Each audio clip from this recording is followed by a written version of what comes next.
My name is Olivia Hart, and when I pressed my palm to the cold glass separating me from the mother who abandoned me, I finally saw her flinch.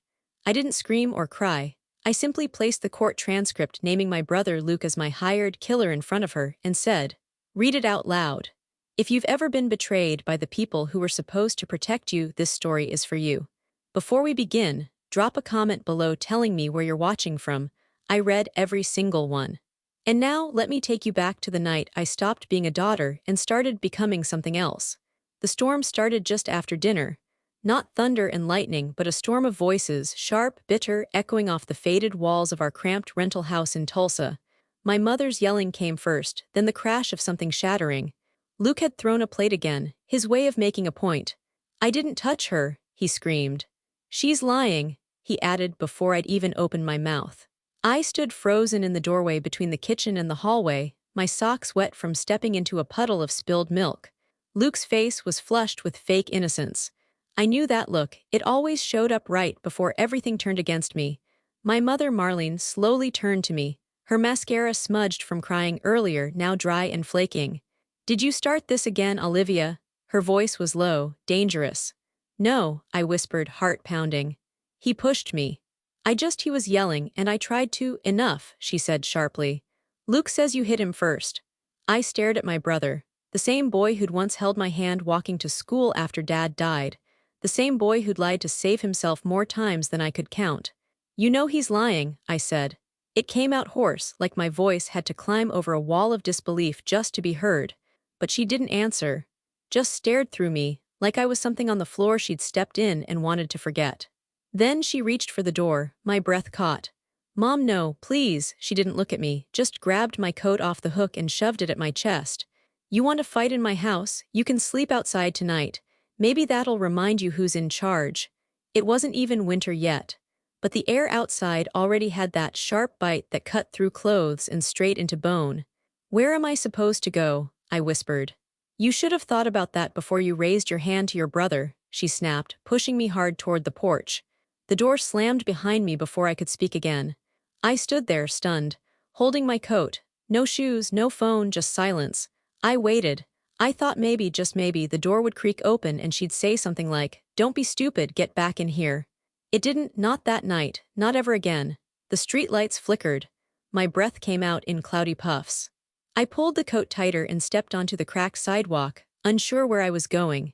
I was 11. 11. Not old enough to ride the bus alone, but apparently old enough to be thrown out like trash. The city didn't sleep, but it sure didn't care. I passed closed gas stations, a boarded-up laundromat, and the corner liquor store where Marlene once bought smokes with food stamps. Somewhere in my chest, something hollowed out. At one point, I curled up behind a dumpster near a bakery. The scent of cinnamon rolls still lingered, but there was no warmth, just cold concrete. My toes were numb and my fingers shook. I stared up at the sky, trying not to cry. But the tears came anyway, silent and hot, freezing halfway down my cheeks. And in that moment I heard it, Dad's voice, as clear as if he were still alive. "No one throws you away, Olive, you hear me?" I sat up, shivering, angry. "They threw me away anyway, Daddy." That's when I made the vow. Right there on that curb, as the wind howled past and the world pretended I didn't exist. Someday I would build a life no one could take from me, a house with locks I controlled, a name that no one could drag through the dirt. No one would ever throw me away again, not without regretting it. As the first light of dawn broke over the buildings, I stood up on stiff legs and started walking. Not home. Forward. I wasn't supposed to come back. But the woman who birthed me opened the door the next morning like nothing had happened. No apology, no explanation, just a cigarette balanced between her fingers and a stiff nod toward the hallway. "School in 20, she muttered, not meeting my eyes. I stepped over the threshold like a ghost. No fight, no cry, just cold, wet socks and a silent vow burning somewhere deep in my chest. From that day on, I stopped talking unless absolutely necessary. Words had betrayed me, twisted in Luke's mouth, ignored in hers, so I made myself useful instead. Every morning I woke before anyone else, made coffee, scrubbed the counters, cleaned the moldy bathroom grout with a toothbrush I hid behind the toilet tank. I ironed Luke's shirts before baseball practice and laid out Marlene's cigarettes in neat rows on the kitchen table, as if small order could earn me peace. At school, I sat in the front row, answered every question, and volunteered to clean up after class. I needed teachers to remember my name for more than just pity. I needed their signatures for scholarships. At home, Luke got louder. Slammed doors, skipped curfews, bragged about scouts from OSU coming to see him pitch. My mother glowed when he talked. Her eyes actually lit up, the way they used to when Dad walked through the door after work. Me, I became a shadow. The house ran because of me, but no one noticed. Dinners didn't cook themselves. Clothes didn't fold on their own. But when I did speak up, suggested Luke should help more or asked Marlene if she'd help with my college applications, she'd snap. Don't start, he's under enough pressure. And you've always been so independent, Olivia. Independent. Right. That was the word she used for daughters she didn't feel guilty about ignoring. At night, I sat on the bathroom floor with my school books spread around me, door locked, faucet running to drown out the yelling downstairs. I taught myself calculus, applied for grants, wrote essays on borrowed library computers, and saved them on USB sticks I kept tucked in my bra. I wasn't dreaming of ivy-covered walls or sorority houses. I just wanted out. Somewhere with heat in the winter and locks on my door that only I had the key to. Arizona State sent me an acceptance email on a Tuesday afternoon. I was sitting in the school library eating an apple and pretending it didn't taste like floor cleaner. I didn't scream or cry. I just stared at the screen for a long minute. Full ride, housing covered, work study approved. I forwarded the email to myself, then deleted it off the school's computer. I didn't tell anyone, not my teachers, not the guidance counselor, and definitely not Marlene. Not yet. Not until I had a plane ticket in hand. Luke broke his wrist at a party that spring. Bar fight, he muttered when he came home with his arm in a sling. My mother lost it, shouted at him, threw a dish, then cried about all the sacrifice she'd made for his future. The next day she took off work to drive him to physical therapy, bought him new sneakers, and made his favorite dinner. No one asked if I'd eat. By May, the only person who knew I was leaving was Mr. Harlan, the janitor. I'd spent every lunch period for 2 years sitting on the back steps of the school's gym, just far enough away from the noise to breathe. He'd bring me a soda sometimes. Once even shared his ham sandwich when he saw me scraping together coins for crackers from the vending machine. You're not like the rest of M, he'd say. Quiet, but sharp. Like a storm you never see coming, till it's already passed. The night before graduation, I packed a duffel bag and slid my acceptance letter into the side pocket. I hadn't been given a party. No cards. No cake. Marlene had asked me to pick up paper plates for Luke's friends, though, since they were coming by to celebrate their last free summer before college.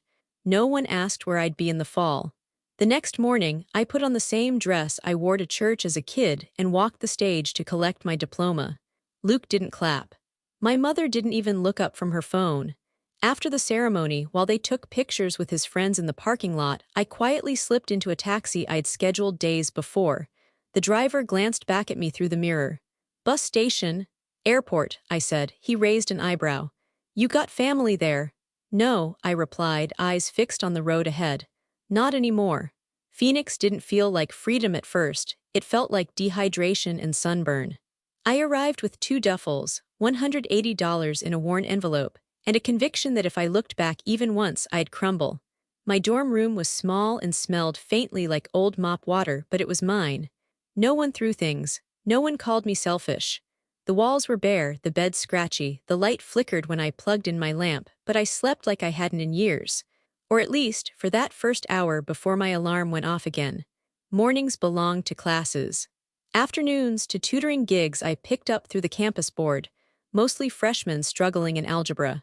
By 6 p.m., I'd change into a brown apron and head to the diner 2 blocks from campus, where I served pancakes and greasy burgers until midnight under flickering fluorescent lights, and a manager named Rick who never remembered my name. Alma, no Olive. It's Olivia. Right, Olive, grab table 5, they want extra ranch. Every night, my shoes stuck to the floor behind the counter, and my hands smelled like pickles and fryer oil. But every tip I folded into my sock brought me closer to something solid. Rent, food, someday a place of my own. I didn't party. I didn't join clubs. I didn't have time for dorm socials or late-night talks in the lounge. I memorized meal deals, calculated compound interest for exhausted freshmen, and studied in 15-minute bursts between customers. Most nights, I'd get back to my room around 1 a.m., too tired to take off my shoes, collapsing onto the thin mattress in full uniform. I'd set an alarm for 5:30, dream of nothing, and do it all over again. I called home exactly once a month, not because I missed them, but because some small part of me needed to know if they'd even care that I was alive. "Hey, Mom." There was always a pause before she responded, like I was an unexpected bill that just showed up. "Olivia."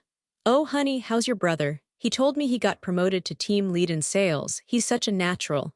"He's fine, I guess. I'm calling to let you know I'm okay." "That's good. We just got the lawn reseeded, expensive, but Luke says curb appeal's important if you ever want to sell. Not that we're moving, of course, but still." She didn't ask about my grades, or if I was eating, or how many hours I was working. At first, those calls made me angry, then numb. Eventually, I just put them on speaker while I folded laundry and let her talk until she ran out of things to say. One night, as I was walking back from my shift, the sidewalk quiet under the yellow street lamps, I passed a girl crying on the dorm steps. She was holding her phone, murmuring into it through sobs. "I know, Mom, I didn't mean to mess up. I'll fix it, I promise." I stopped. Not because I pitied her, but because I recognized her. Not literally, but emotionally. That tremble in her voice. The desperate hope that love might still be on the other end of the line. I kept walking, fast. I wasn't that girl anymore. I was the one who fixed things, quietly, ruthlessly. The loneliness was real, sure, but it didn't ache like before. It was familiar, predictable. I could fill it with flashcards and textbooks and side hustles. My name never made the dean's list announcements they posted in the cafeteria. I'd requested confidentiality in all university records. But every semester I was there. Top 5%. Quiet, unseen. And when the financial aid office mistakenly applied one of my scholarships late and my meal plan was frozen for a week, I didn't cry or complain. I just filled my water bottle with diner soup broth and said thank you to the universe that I still had hot sauce packets in my bag. This was my life now. Hard, barely survivable, but fully mine. The email arrived at 8:17 a.m. on a Thursday. Subject: Final Degree Conferral Notification. It didn't feel real. No cap and gown, no cheering family, no group photos with classmates in front of school fountains. I didn't even walk the stage. The only ceremony I attended was the one in my mind, the one where I stood alone in front of my bathroom mirror and whispered, "You did it." I pinned the email to the top of my inbox, stared at it for a moment, then shoved on my diner uniform one last time. Graduation morning, and I still had 2 shifts left. A week later, I traded my apron for a security badge. My first job was at a mid-sized tech firm in Tempe. Not flashy, not glamorous. But they gave me a key card, a worn desk in a cubicle near the vending machines, and a salary I couldn't even say out loud without tearing up. The HR lady called it entry-level cybersecurity analyst. I called it proof. Proof that all those nights studying at 2 a.m. in a sweat-soaked uniform had been worth something. Proof that a girl who used to scrub grout with a toothbrush in a house where no one said her name unless it was to blame her could get hired for her brain. For the first 6 months, I barely spoke in meetings. I was terrified someone would ask how I got there and I wouldn't have a good enough answer. But I didn't need to explain anything. I was good, fast, quiet. The kind of employee who fixed problems before they became fires. At 24, I took a risk and started working weekends on a project of my own. A security plugin that detected shadow vulnerabilities in real time. I coded in my kitchen on an old laptop held together with duct tape and prayer. At 25, I quit my job, took a small grant from a startup accelerator, and poured everything I had into the company I named Heartline. It started with 1 client. Then 3, then an article in Tech Sentinel praising my uncanny ability to think like a hacker without becoming one. I had to reread that line 5 times before I let myself smile. I cried the day we crossed 10,000 downloads. But it was nothing compared to the day I got the call from a venture capital firm offering to invest. The wire hit my business account a week later. 7 figures. 7. I stared at the screen, then laughed out loud, wild, gasping laughter that turned into sobs so sharp I had to sit down on the floor just to breathe. It wasn't the money. It was the permission. I wasn't surviving anymore. I was building. That spring, I bought a condo in Scottsdale. Nothing huge. 2 bedrooms, top floor with a sliding glass door that opened onto a little balcony facing west. The day I moved in, I didn't call anyone.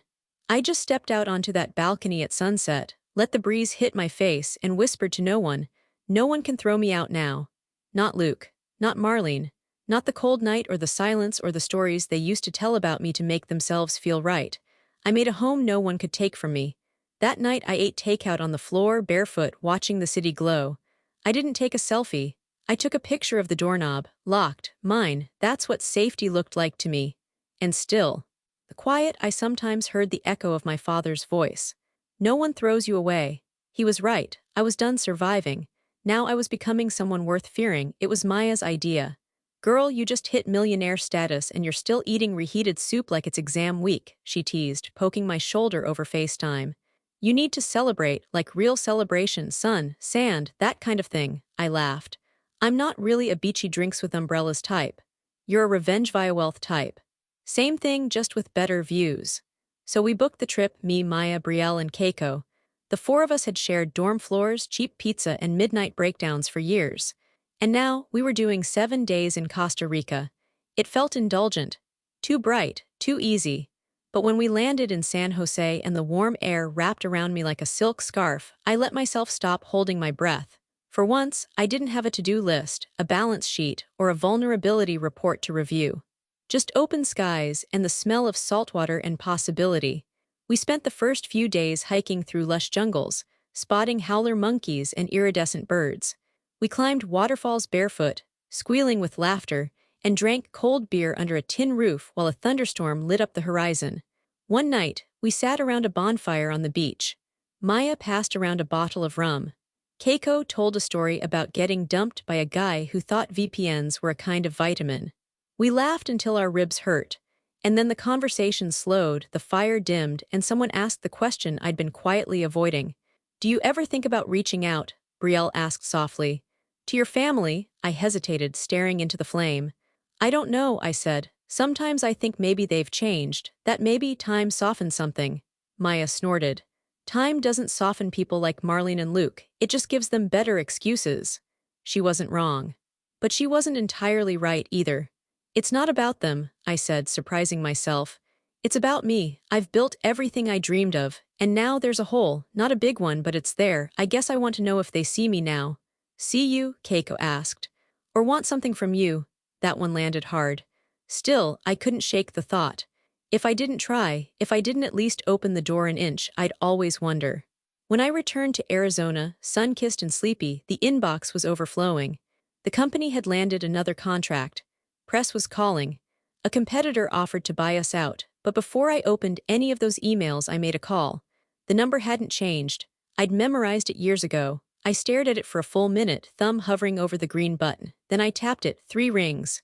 "Hello?" A voice I hadn't heard in nearly 8 years, my breath caught. "Hi, Mom, it's Olivia." Silence. And then, "Olivia," she repeated slower. "Oh my God, I wasn't sure I'd ever hear from you again." Her voice trembled, just a little, enough to shake something loose in me. We talked for 17 minutes, about nothing, about everything. She told me Luke was working in sales now, that she was volunteering at a local church, that she kept my high school photo in her wallet even though the edges had curled. She didn't say sorry, not directly. But near the end of the call she said, "I was wrong about a lot of things back then. I didn't know how to be soft with you." I swallowed the lump rising in my throat. "I didn't know how to need anything from you," I replied. It wasn't closure, but it was something, a crack of light through a sealed door. "I'm glad you called," she whispered. "Me too." We didn't make plans, but she didn't hang up first, and somehow that felt like progress. The invitation was simple, no flourish. Just a forwarded email with 3 words in the subject line. "Let's try again." Inside was a first-class itinerary for 3. Paris, Rome, Santorini, and Nice. Olivia Hart, sender. I didn't even add a message. I didn't need to. If Marlene and Luke had even a flicker of conscience left, they'd know exactly what it meant. And to my quiet surprise, they both replied within a day. Luke sent a thumbs-up emoji and a looking forward to it. Marlene's message was longer, hesitant. "Olivia, this is generous. I don't know what to say except, thank you, we'd love to go. Maybe this will be good for all of us." Maybe. I booked us into quiet hotels with sea views and polished lobbies. I didn't want drama, I wanted beauty, calm, space. I told myself it wasn't about trust, it was about control. I was the one holding the keys this time. The morning of our flight, I stood at the airport gate, watching them approach. Luke was wearing designer sunglasses and a smug grin, dragging a silver carry-on that looked too expensive for a guy who once borrowed $20 for gas and never paid it back. Marlene wore beige linen and flats. Her hair was shorter than I remembered. Neater, but her eyes darted like she expected the kindness to come with a catch. "Olivia," she said, almost shy. "Mom," I nodded. "Luke." "Look at you," Luke said, whistling as he gave me a quick hug. "Private jet next." "Let's just start with nice," I said coolly. We boarded. They marveled at the reclining seats and in-flight menus. Luke asked the stewardess if he could keep the champagne flute. I watched them carefully, studied their expressions like a surgeon looking for irregular rhythms. And yet part of me relaxed. I had built a life far from their shadows. This trip wasn't a second chance for them, it was proof for me. Proof that I could offer grace without being weak. Somewhere over the Atlantic, Luke leaned over his tray and launched into a monologue. "I've been big into crypto lately," he said. "Got in early on a new chain, real underground stuff. Most people don't even know about it yet." Marlene sipped her champagne, eyes fixed on the clouds outside. She hadn't said much since boarding. "Sounds risky," I said lightly, not taking the bait. He smirked. "Not when you know how to move. Plus, I've got a guy. Former finance guy turned trader. You should meet him. He could help you diversify." "I think I'm okay," I said. He kept going. NFTs, decentralized finance, algorithms, words he wore like a suit 2 sizes too big. It was performative, but I let him talk. Marlene finally glanced my way and gave me a small smile. "You always wanted to see the world," she said. "I did," I replied. "I wanted to see it without asking permission." There was a silence, a long one. She didn't argue. She didn't apologize either. That night in our boutique hotel in Nice, I stood on my private balcony and watched the sea glitter under the moonlight. The breeze was soft, the air warm. They were here, and I still wasn't sure how I felt. Hope is a strange thing. It sneaks up on you, builds a tiny nest in your chest and whispers, maybe this time they'll see you. Maybe this time they'll mean it. Maybe this time it won't hurt. I wasn't naive, not really. But I wanted to believe people could grow. And that made me vulnerable again, just enough to let them in. The message came just after I stepped out of the shower, the bathroom still foggy with steam and rosemary-scented hotel soap. "Unknown contact, go quietly. Don't say anything to your brother or mother." That was it. No greeting, no context. Just those 9 words, glowing on the secure phone I rarely used, one I kept for business, for emergencies, for things that needed to stay private. At first, I thought it was a glitch. Or spam. Then I noticed the encryption tag. Tier 3 traceable. Someone who knew what they were doing had sent this, and they wanted me gone. My breath hitched in my throat. I read it again, and again. And then I listened to the feeling that had been nagging at me for days, something behind Luke's sudden generosity, behind Marlene's watchful silence. That odd moment in Rome when Luke insisted on carrying my bag up the stairs, even though it made no sense, given his shoulder injury. The quiet exchange between them on the ferry to Santorini, their heads bent, words lost in the wind. And now this, my skin prickled. I put the phone down slowly, heart pounding against my ribs like it knew something my mind hadn't caught up to yet.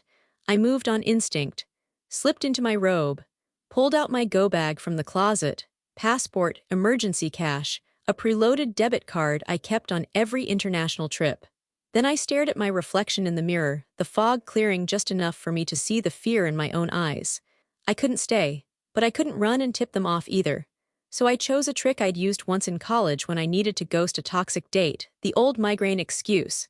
I knocked on the adjoining door between our rooms. Marlene opened it. Her expression was unreadable, too calm. "Feeling okay?" "No," I whispered, pressing a hand to my temple. "Migraine. The kind that makes me sick if I don't sleep it off." "Oh, that's okay, honey. Want some Advil?" I shook my head. "Just quiet, I'll sleep, hopefully better by morning." Luke didn't appear. Marlene gave a small smile and said, "Rest then, we'll check in on you later." I locked the door, then bolted it, then dragged a chair in front of it, just in case. 15 minutes later, I was in a cab to the airport with my sunglasses on and my hands shaking. I booked a last-minute business-class ticket to JFK, paid in crypto through a VPN, using a fake name I'd once used for a conference in Zurich. My years in cybersecurity had taught me plenty about vanishing without noise. But it wasn't the logistics that shook me. It was the why. Why now? Why that message? And why had I ignored so many signs? As the plane lifted off the tarmac, I finally exhaled, but it wasn't relief. It was dread stretched thin. I replayed everything. The side glances. Luke's sudden crypto obsession. Marlene's careful tiptoeing around me, the way she always forgot her purse at lunch, waiting for me to pay. Could it have all been a setup? The plane droned on. I stared out the window at the endless dark above the Atlantic. Once again, I was in motion alone, fleeing something I couldn't name yet, but that I knew had teeth. I pulled the blanket over my lap and stared at the message again, the words sharp and surgical, go quietly. Don't say anything to your brother or mother. Whoever sent it knew something I didn't. And whatever it was, it had followed me into the sky. When the wheels touched down at JFK, I felt an unexpected calm. False, fragile, temporary, but still a kind of calm. The customs line moved slow, fluorescent lights humming overhead. I kept my breathing even, my expression unreadable. I was used to carrying secrets in plain sight. I just never imagined I would become one. My luggage arrived quickly, just one small roller bag, charcoal gray, unbranded. I reached for the handle, already rehearsing my plan to disappear for a few days until I could figure out who had sent that message. Then I saw them. Two men in plain clothes, suits but not crisp, tired eyes, stiff posture, standing apart from the crowd but not trying to look obvious. That in itself made them obvious to someone like me. One took a slow step toward me, flashed a badge, and said my name. Miss Hart? I paused, didn't nod, didn't answer. The second one held up his credentials beside a third person I hadn't noticed, a woman in her 40s, no-nonsense blazer, sharp eyes. Olivia Hart, she said, tone formal but not unkind. My name is Dana Kershaw. I'm with the Department of Justice. Please come with us. My pulse started to thrum. Am I under arrest? I asked. No, she said, but your life may be in danger. They guided me through a side corridor behind baggage claim, down a narrow hallway that smelled faintly of vending machine coffee and floor wax. A secure room. Soundproof. Surveillance in the corner. The older detective leaned forward. We're not here to scare you, we're here to keep you alive. I sat stiffly in the cold plastic chair, bag at my feet, hands folded to hide the shaking. Start talking, I said. Now. Kershaw opened a tablet and pulled up a screen of blurred-out text overlays and timelines. This morning, she said carefully, we intercepted encrypted communications routed through a foreign server. We've been monitoring these nodes for unrelated threats, but something flagged your name. She tapped the screen. In the messages, a target was mentioned, female, US-based, known as the asset in some threads, and later, Olivia, the sender, your brother, Luke Hart. I didn't speak. I couldn't. My brain refused to process the words. The funds were wired last week, the detective added. Bitcoin through a privacy mixer, but our cybersecurity division traced it back. The recipient was a known hired contractor with a history in South America and 2 prior convictions unconnected until now. Kershaw leaned closer, voice quiet. He didn't act. He wanted final confirmation from the client. That confirmation never came. My voice, when it came, sounded like it belonged to someone else. You're telling me my brother tried to hire someone to kill me? No. We're telling you he did hire someone to kill you, the detective corrected gently. The only reason you're still alive is because the contractor backed out before a final go. That hesitation saved your life. I sat back, stared at the wall. It wasn't grief I felt, or fear, it was nausea, cold and slow, like poison melting through my stomach. Why? I asked. What could possibly be worth that? Kershaw didn't answer. She just slid a folder across the table. Inside, wire transfers, message fragments, timestamps, and a copy of a document with my name circled in red. A copy of a will, updated 6 months ago, listing me as the sole majority stakeholder in Heartline, and Luke as my emergency beneficiary. If I died, everything, my company, my assets, my holdings, would transfer into a trust. A trust Luke had recently petitioned to oversee. He didn't just want me gone, he wanted my life. Kershaw closed the folder. We believe the threat is credible enough to stage your death. If we do this, we need full cooperation. No contact with family, no digital trail, we'll help you disappear until the operation is over. I laughed short, bitter. So, I fake my death so my brother can finally be arrested for the murder he didn't quite commit. He'll commit it, the detective said flatly. He just doesn't know we're watching. And just like that, my entire life turned into a chessboard. And my own blood had moved first. They told me to wear red. Something about contrast, how it would stand out against the rocky terrain for the drone footage they planned to release. It didn't matter that I wouldn't actually be there. What mattered was the illusion. I picked a hoodie from my closet, one I used to wear when I first launched Heartline, back when I still believed sweat and silence could outrun any past. We drove out to the Catalina Mountains in an unmarked SUV. Me in the backseat, silent, sunglasses pulled low, a federal agent beside me with a laptop open, typing nonstop. The safe house was tucked behind a shuttered art gallery on the edge of Tucson, high fences, blackout curtains, reinforced locks. It looked like a place people went to forget who they were. Perfect. They told the media I'd gone for a solo hike and never came back. That search teams had found my gear near a narrow cliff face known for accidents. That foul play wasn't suspected yet. I watched the headlines spread like fire. Cybersecurity prodigy missing after Arizona hike. Olivia Hart, tech millionaire, presumed dead in tragic disappearance. Family releases statement. We are devastated. That last one made me laugh. Dry, hollow. The statement was from Luke. A paragraph of carefully worded sorrow, praising my brilliance, our bond as siblings, and requesting privacy as he mourned the loss of his beloved sister. He had no idea I was watching from a threadbare couch, clutching a mug of lukewarm tea with hands that wouldn't stop shaking. No one mentioned Marlene. No quotes from her. She hadn't reached out to the press. I didn't know what that meant yet. The plan was simple. 2 days of silence. Then a meeting would be arranged, Luke and the contractor exchanging the second half of the payment. The contractor, now a confidential informant, had agreed to wear a wire. The night before the sting, I didn't sleep. I kept seeing his face.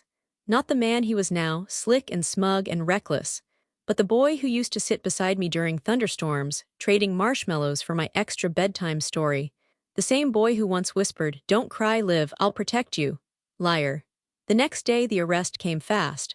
They brought in extra surveillance for the meet, staged in the parking lot of a warehouse outside Phoenix. Luke was 30 minutes late, wearing a hoodie, sunglasses, and a baseball cap pulled low. He handed over an envelope of cash, said something about cleaning up loose ends. The second he turned to walk away, 4 unmarked cars boxed him in. Guns drawn, voices loud, he froze, didn't run, didn't speak, just raised his hands and looked around like it had all been a mistake. I watched it all from a secure feed. The whole thing was streamed to the safe house.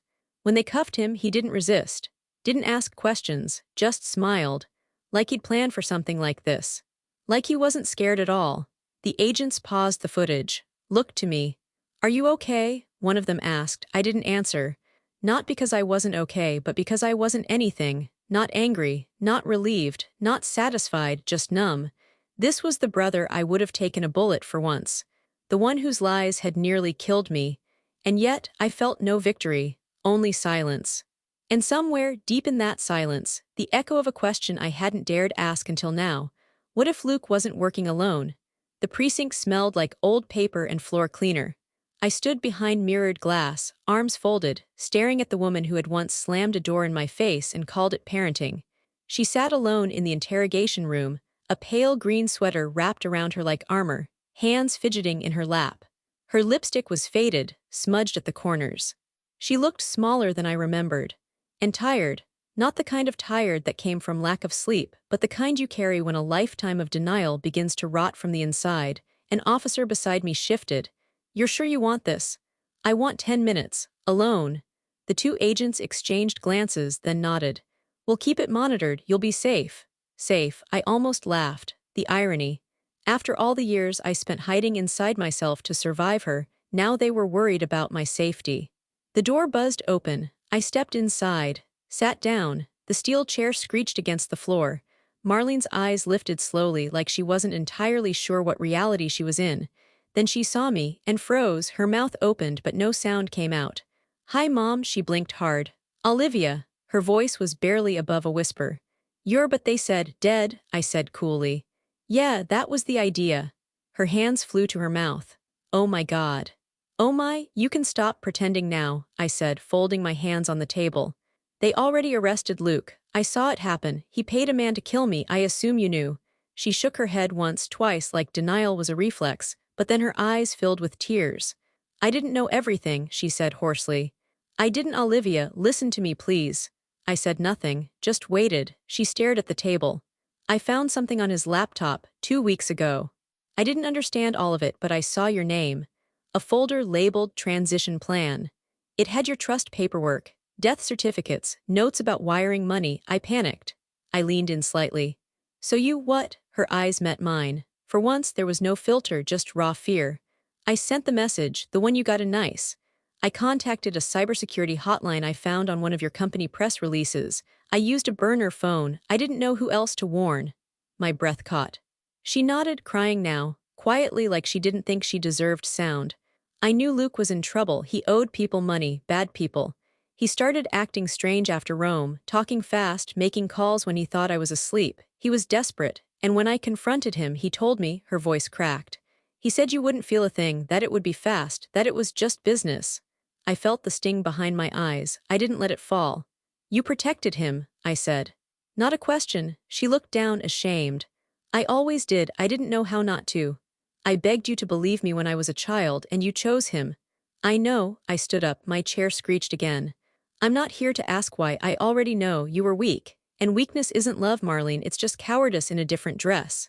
She gasped softly. I walked to the door, then paused. You don't get to cry for me now, I said. You made your choice long before I ever had one. Her voice came, trembling, desperate. I sent the message. I saved your life. I turned back just enough for her to see my face. No, you bought yourself time, there's a difference. Then I left. Behind the mirrored glass, the officers waited. She talk, one of them asked. She said enough. They let me see her one last time, formally this time. Interview room 3, same steel table, same buzzing light overhead. But this time, no mirrored glass, no performance, just her and me. Marlene looked older. That sharp, jittery tension she'd always carried, like she was ready to snap at any moment, was gone. In its place was a heaviness that hung off her shoulders like wet wool. I sat across from her. No greetings, no small talk, she was the one who broke the silence. I couldn't stop him, she whispered. I tried. I didn't respond. I knew something was wrong after Paris, she continued, voice cracking. He was on edge all the time. Whispering into his phone, locking himself in the bathroom for hours. I found receipts. Crypto exchanges. Wire transfers I didn't understand. I asked him about them and he snapped. I leaned back in the chair, arms crossed. So you stayed quiet, her eyes welled. I was afraid. Olivia, you don't understand. He wasn't just planning this. He was being pushed. He owed people, dangerous men. He said they gave him a deadline, that if he didn't deliver, they'd take him instead. I tilted my head. And you thought offering them me would buy his way out. No, I never agreed to it. I told him it was madness, that it was unforgivable. She paused, swallowed hard. But I didn't report him. I couldn't. I narrowed my eyes. Couldn't or wouldn't. Her hands trembled in her lap. I didn't want to lose him. And what about me? Was I already lost to you? She pressed her hand to her chest like the pain had finally found its target. I favored him. I know that now. It was like no matter what he did, I always excused it. Always tried to keep the peace. I thought I was protecting the family, but I wasn't. No, I said, you were protecting your comfort. She broke then, fully, shoulders shaking, tears spilling fast. No makeup to catch them this time, no pretense. I was a coward, she wept.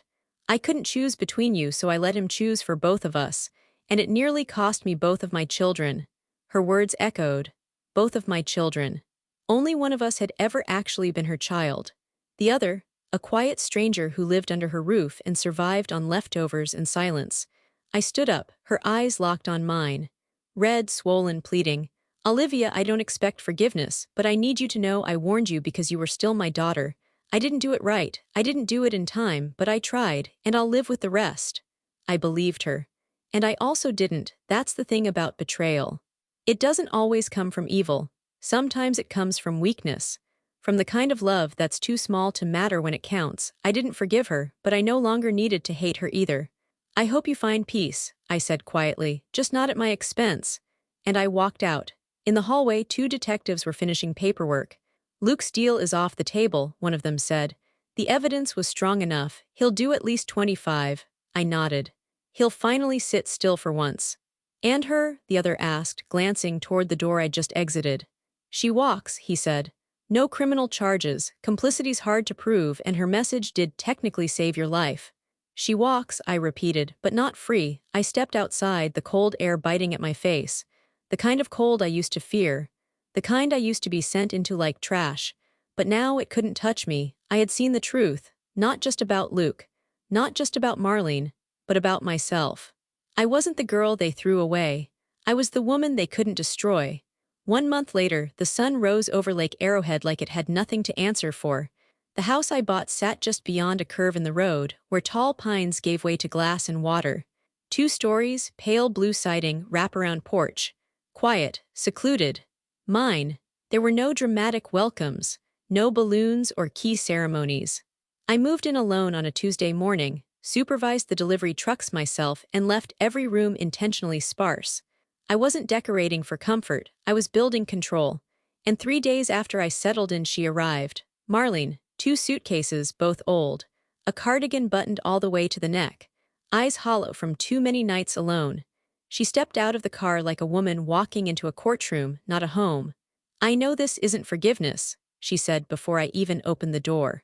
It's not, I replied. It was a decision, not for her but for me. I'd spent most of my life managing the pain she left behind. Now I would manage her. She moved into the guest suite downstairs, separate entrance, no access to the main living room. The rules were written down in a document she signed: weekly therapy. Shared meals only on Sundays. No lies, no questions I didn't want to answer. The first week was awkward. Silent breakfasts. Shuffled footsteps. Apologies that stayed locked behind tight lips. But the second week, during therapy, she spoke. I used to think I was surviving, she said, hands folded in her lap, eyes fixed on the window. But really I was avoiding. I said nothing. I didn't need to. The therapist asked what she was avoiding. She hesitated. Being a mother, she whispered. It was the first time she'd named it. Not the mistakes, not the preference, the absence. Each session pulled another thread loose. And some nights I would hear her crying through the wall, quiet, restrained, like even her grief didn't want to disturb me. I didn't comfort her, but I didn't make her leave either. I repainted the kitchen pale yellow, opened the windows more. Let sunlight in. Slowly the house stopped feeling like a shelter and started becoming something gentler. Not warm, but real. Every Sunday I made lunch, simple things. Tomato soup, grilled cheese, fresh fruit. She would sit across from me, napkin in her lap, back straight like she was still being graded. She started bringing old photographs. Of Dad, of Luke, of me. Can I show you this one? She asked once, holding out a picture of us on the porch years ago. No, I said calmly. She didn't argue. Because now she understood access to me was earned, not owed. We weren't rebuilding. We were confronting. And somehow, that felt closer to healing than anything else ever had. 5 years later, I stood in front of a wide, white-painted porch with wind chimes singing behind me and a carved wooden sign that read, Daniel House, a place to begin again. The name made my throat ache, but in a good way. The kind that reminds you you're still here, still breathing, still changing. We had opened our doors that morning. 10 beds, 2 live-in counselors, a therapy garden out back, and a hot breakfast already cooking in the kitchen. The scent of cinnamon and coffee drifted through the open windows, mingling with the quiet rustle of pine trees along the property line. The girls stood in a loose circle nearby, some with arms crossed, some holding onto their duffel bags like life preservers. All of them young. Too young to know this kind of fear. Too young to be out in the world alone because someone decided they weren't worth keeping. I knew that feeling. I had lived it, curled on a curb at 11 years old, watching the sky grow light while frost clung to my sleeves and my body shook with shame. I hadn't known where I'd end up then, but I'd made a promise. No one throws you away. Now I was keeping that promise. The press stood to the side. Some were local. Others from outlets that had followed my rise, my recovery, my company's philanthropic pivot. But I wasn't here to make headlines. I was here to speak to the ones who hadn't been heard. I stepped up to the small podium, clearing my throat as the wind picked up. My name is Olivia Hart, I said. I'm the founder of this home, but that's not really what matters. What mattered was what came next. I was kicked out of my house at 11. I don't tell you that so you'll feel sorry for me. I tell you because I know what it feels like to believe deep in your bones that no one is coming, that you are disposable, a burden, an accident. The crowd was quiet. Even the trees stilled. But I'm standing here today because that belief was a lie. It always was, and I built this place to prove it. I looked at the girls, every guarded face, every hunched shoulder, and let them see me. I wasn't thrown away, I was set loose. And I used that freedom to make something better for me and now for you. A pause. Then, with all the calm and certainty 5 years of therapy, boundary setting, and rebuilt courage could give me, I said, "No one deserves to be thrown away. Especially not you." There was no applause, no big moment, just a few lowered shoulders, a few blinking eyes, a girl in the back who let go of her bag and took a step forward. That was enough. Later, as the sun dipped behind the lake and the porch lights flickered on, I sat in a rocking chair with a cup of mint tea, watching the girls settle into their new rooms. Inside, the walls were painted in warm tones. The kitchen had a large table, always set. And on the mantel, framed in soft oak, was the only photo I kept from my childhood. Me and my father in the backyard, both grinning, covered in flour from the peach pie we ruined together. He used to say I had fire in me. Turns out he was right. But what he didn't live long enough to see was that I'd learned to use it. Not to burn bridges, but to build something no one could ever take from me again. Home.